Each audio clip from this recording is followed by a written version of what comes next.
Story of My Life by Helen Keller. Read by Maria Euther in London, England. Chapter 3. Meanwhile, the desire to express myself grew. The few signs I used became less and less adequate, and my failures to make myself understood were invariably followed by outbursts of passion. I felt as if invisible hands were holding me, and I made frantic efforts to free myself. I struggled. Not that struggling helped matters, but the spirit of resistance was strong within me. I generally broke down in tears and physical exhaustion. If my mother happened to be near, I crept into her arms, too miserable even to remember the cause of the tempest. After a while, the need of some means of communication became so urgent that these outbursts occurred daily, sometimes hourly. My parents were deeply grieved and perplexed. We lived a long way from any school for the blind or the deaf, and it seemed unlikely that anyone would come to such an out-of-the-way place as Tuscumbia to teach a child who was both deaf and blind. Indeed, my friends and relatives sometimes doubted as to whether I could be taught. My mother's only ray of hope came from Dickens's American Notes. She had read his account of Laura Bridgman, and remembered vaguely that she was deaf and blind, and yet had been educated. But she also remembered with a hopeless pain that Dr. Howe, who had discovered the way to teach the deaf and blind, had been dead for many years. His methods had probably died with him, and if they had not, how was a little girl in a far-off town in Alabama to receive the benefit of them? When I was about 6 years old, my father heard of an eminent oculist in Baltimore, who had been successful in many cases that had seemed hopeless. My parents at once determined to take me to Baltimore to see if anything could be done for my eyes. The journey, which I remember well, was very pleasant. I made friends with many people on the train. One lady gave me a box of shells.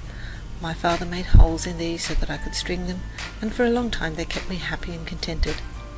The conductor, too, was kind. Often when he went his rounds, I clung to his coat-tails while he collected and punched the tickets. His punch, with which he let me play, was a delightful toy. Curled up in a corner of the seat, I amused myself for hours, making funny little holes in bits of cardboard. My aunt made me a big doll out of towels. It was the most comical, shapeless thing, this improvised doll, with no nose, mouth, ears, or eyes. Nothing that even the imagination of a child could convert into a face. Curiously enough, the absence of eyes struck me more than all the other defects put together. I pointed this out to everybody with provoking persistency, but no one seemed equal to the task of providing the doll with eyes. A bright idea, however, shot into my mind, and the problem was solved. I tumbled off the seat and searched under it until I found my aunt's cape, which was trimmed with large beads. I pulled 2 beads off and indicated to her that I wanted to sew them on my doll. She raised my hand to her eyes in a questioning way, and I nodded energetically. The beads were sewed in the right place, and I could not contain myself for joy. But immediately I lost all interest in the doll. During the trip, I did not have one fit of temper. There were so many things to keep my mind and fingers busy. When we arrived in Baltimore, Dr. Chisholm received us kindly, but he could do nothing. He said, however, that I could be educated, and advised my father to consult Dr. Alexander Graham Bell of Washington, who would be able to give him some information about schools and teachers of deaf or blind children. Acting on the doctor's advice, we went immediately to Washington to see Dr. Bell, my father with a sad heart and many misgivings. I, wholly unconscious of his anguish, finding pleasure in the excitement of moving from place to place.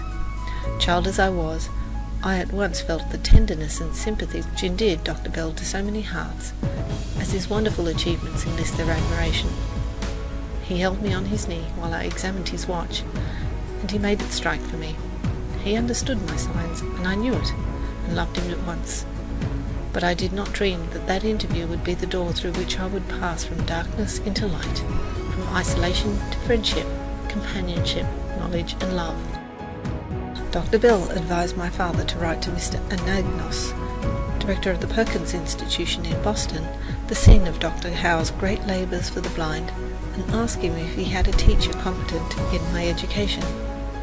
This my father did at once, and in a few weeks there came a kind letter from Mr. Anagnos with a comforting assurance that a teacher had been found. This was in the summer of 1886, but Miss Sullivan did not arrive until the following March. Thus I came out of Egypt and stood before Sinai, and a power divine touched my spirit and gave it sight, so that I beheld many wonders, and from the sacred mountain I heard a voice which said, "Knowledge is love and light and vision." End of chapter.